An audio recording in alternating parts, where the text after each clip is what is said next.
Our devotional thought from the Old Testament today comes from the life of Joseph in the book of Genesis, chapter 45. I call this the realization that removes the thorn of hurt. Let me say that again. The realization that removes the thorn of hurt.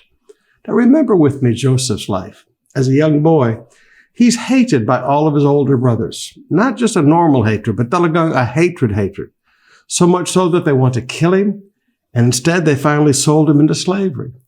And then in slavery, trying to do what's right, trying to live in integrity, he gets lied about and thrown in prison. And man, life is just not fair. Now, later on, years later, he's in a tremendous position of power.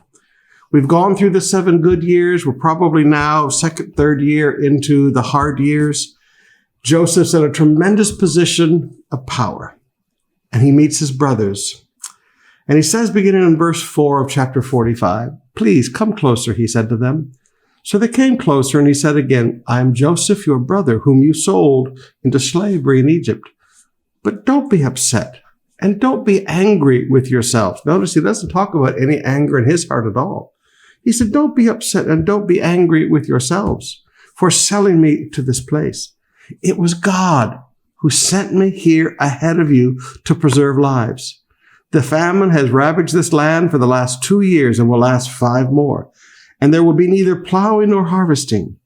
God sent me ahead of you to keep you and your families alive and to preserve many survivors. So it was God who sent me here, not you. And he is the one who made me an advisor to Pharaoh, the manager of his entire palace and the governor of all of Egypt." Now we know, Paul says in Romans 8, verse 28, God causes all things to work together for our good. But beloved, has that realization really gotten a hold of your heart? Every one of us, like Joseph, has gone through some real hurt and some real pain in life. All of us have gone through betrayal. All of us have gone through rejection. All of us have gone through life's not fair. And oftentimes it leaves a little thorn of bitterness, a little root of bitterness and hurt and anger down in our hearts. But we don't see any of that in Joseph's heart. At some point, in spite of being sold into slavery, being put in prison, at some point now that he begins to walk in the blessings of God, he begins to realize, you know what? All this worked together for my good. All of these steps were ordered of the Lord. All these things that I have gone through brought me to this place of destiny. Now, sometimes, brothers and sisters, I call this being magnanimous in success, being gracious in your success and prosperity.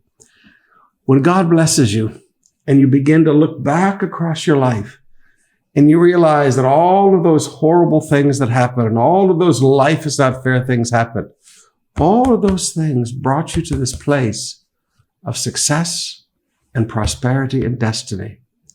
At that point, you have a decision to make. Will I drop the hurt? Will I drop the anger? Will I drop the bitterness and realize all things work together for my good?